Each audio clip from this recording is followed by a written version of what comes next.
Sequels are always a tricky business in games. On the one hand, they generate excitement over the continuation of a game that many loved. On the other, there's the imminent dread that comes with a title that might not meet expectations. However, there's a far worse option, that a sequel is never released. Let's take a look at 10 such sequels that we'll unfortunately never get the chance to play. Star Wars Battlefront 3.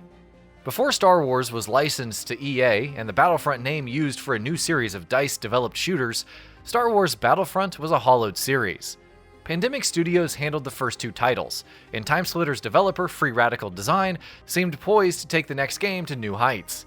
Star Wars Battlefront 3 reportedly started development in 2006, but in October 2008, reports of Free Radical Design shutting down emerged, with rights for developing the sequel lost. It was apparently finished by that point, but conflicting statements between the studio's co-founders and an anonymous LucasArts employee point to problems with development. Pre-alpha footage, character renders, models, and eventually a leaked build would surface throughout the years, reminding us what could have been before Disney eventually took over the Star Wars IP. Zone of the Enders 3. You could be forgiven for not knowing that Zone of the Enders 3 was ever a thing. The concept was being developed by producer Hideo Kojima since 2008, and following the launch of Zone of the Enders HD Collection in 2012, he confirmed another title to be in the works. A year later, Kojima revealed that the development team had been disbanded and work scrapped due to the HD Collection not living up to fans' expectations. Kojima has since left Konami, while the company has shifted more into mobile and patchy slot development. Prey 2. If you ever have to think about a sequel and a studio with a complex history, you have to think of Prey 2. It was announced in 2006, but development actually started in 2009 after ZeniMax Media acquired the rights. Bethesda would release an official trailer at E3 2011, showcasing a more sci-fi environment, with bounty hunter Killian Samuels as the protagonist. However, development troubles emerged later that year, with rumors stating that Human Head Studios was off the project. As rumors circulated about Bethesda potentially sabotaging the sequel, which it had denied, Prey 2 was officially cancelled in 2014. In 2016, a new Prey emerged, developed by Arcane Studios and serving as a reboot. Human Head Studios would go on to develop several other games, its last being Rune 2 before it shut down and reformed as Roundhouse Studios, under, oddly enough, Bethesda. That's a whole other can of worms entirely, though. Sleeping Dogs 2. Sleeping Dogs didn't exactly sell gangbusters at launch, with Square Enix revealing that it didn't meet sales expectations. Nevertheless, it was touted to have potential. So despite Sleeping Dogs 2 never formally being announced, United Front Games began developing it in early 2013. This emerged thanks to several documents provided to Vice by two sources, indicating the game's co-op approach, branching storyline, and ability to arrest any NPC. Square Enix didn't show much interest in a full-fledged sequel, but it did support the free-to-play Triad Wars, which focused more on multiplayer. To no one's surprise though, the latter failed to garner fan interest and was cancelled in January of 2016. United Front Games has since shut down, while Sleeping Dogs 2 remains a pipe dream at best. Mercenaries 3.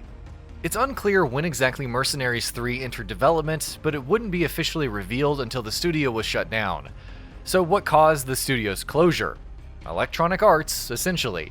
After acquiring the company in 2008, it would shut down its Brisbane office in February 2009.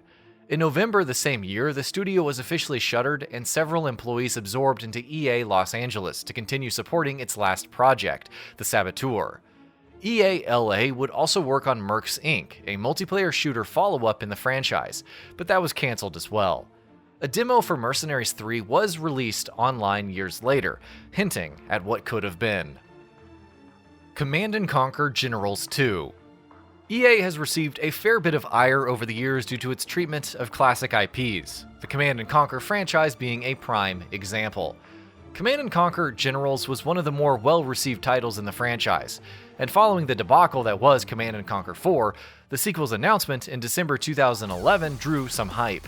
In August 2012, however, EA had announced its change to a free-to-play model along with referring to it as just Command & Conquer. Then President Frank Gibeau took to assuaging fans' concern after the backlash, while also touting the benefits of the free-to-play model. Following the announcement of campaign missions releasing in 2014, Command & Conquer would be cancelled in October 2013.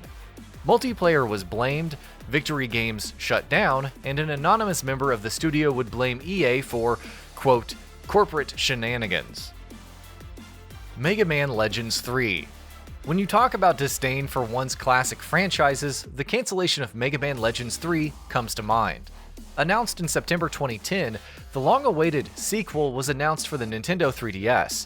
Keiji Inafune would leave Capcom in November 2010, but it seemed like things were fine with the prototype version, a sort of demo with 10 missions, slated to release the next year.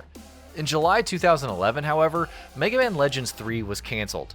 Inafune offered to complete the game for Capcom, which the company refused, and it's been discussed several times by other employees, but there's little hope of a revival. Prototype 3. Despite strong sales of Prototype 2 at launch, Activision felt that the IP had not found a broad commercial audience despite its substantial investment. It would subsequently reduce Radical Entertainment's staff and have it serve as a support studio going forward.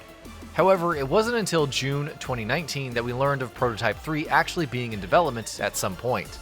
A few screenshots were released online, and as per Unseen64, it was meant to either close out the PS3 and Xbox 360 generation, or launch alongside the PS4 and Xbox One.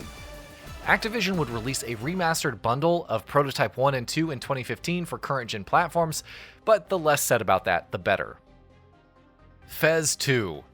7 years later, the cancellation of Fez 2 still remains controversial. Following its massive critical and, at the time, commercial success, the sequel would be announced in June 2013. It seemed like a surefire hit, until creator Phil Fish got involved in an online tiff a month later.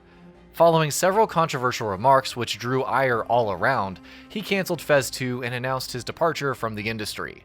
Fish said that the cancellation wasn't the result of any one thing, but the end of a long, bloody campaign. Polytron would subsequently confirm the cancellation, being taken aback itself, and apologized to fans.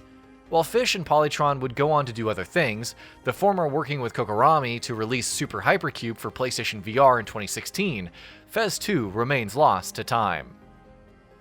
The Thing 2. While The Thing wasn't necessarily the most critically acclaimed survival horror of all time, it still reviewed decently well and sold over 1 million units. A sequel was in the works and would feature dynamic infection, among other interesting and grotesque mechanics. While concept art and demos were created, the project was cancelled in October 2003 after Computer Artworks went into receivership. Oddly enough, production and creative manager Alan Bunker said that the reasons for the studio's closure were more far-reaching than simply saying publishers not paying, though an explicit reason was never provided. And that about does it for this video. If you enjoyed what you watched and want to see more from Gaming Bolt, you can always hit that subscribe button and turn on the bell icon next to it. That way you will never miss any of our videos.